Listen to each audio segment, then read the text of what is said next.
రోజు నిన్ను పనిలోంచి తీసేస్తున్నాను, వెళ్ళిపో. ఏంటమ్మాయి గారు, ఈ రోజు నిన్ను పనిలోంచి తీసేస్తున్నాను, వెళ్ళిపో.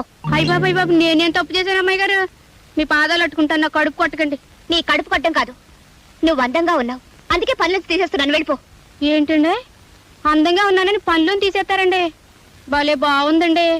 అయినా మీరు అందంగానే ఉన్నారు కదండి. నా అందం మీకేం చెరుపు చేస్తా అమ్మాయి గారు? మగవాళ్ళు కోతులాంటి వాళ్ళని మా అమ్మ చెప్పింది. ఏ క్షణంలో ఏం జరుగుతుందో ఎవరు చెప్పగలరు? అందుకే ఇంట్లో అందమైన వాళ్ళు ఎవరు ఉండకూడదు. ఓ అంతే కదా, అయితే ఇప్పుడే సింక్ చెట్లా తయారైపోతాను అమ్మాయి గారు.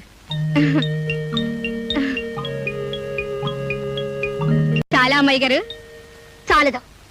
ఇంకా అసహ్యంగా తయారైతేనే అప్పుడు జీతం పెంచుతాను. అట్టాగే అమ్మాయి గారు, కానీ మీతో ఒక్క మాట చెప్పి ఆ తర్వాత మీరు చెప్పినట్టే తయారవుతాను. ఈ ఇంట్లోనే మా అమ్మ పనిచేసింది. చిన్నబాబు గారు నేను ఒకేసారి పుట్టామట. చిన్నబాబు గారికి పెద్దమ్మ గారి దగ్గర పాలు చాలకపోతే మా అమ్మే పాలిచ్చి పెంచిందట.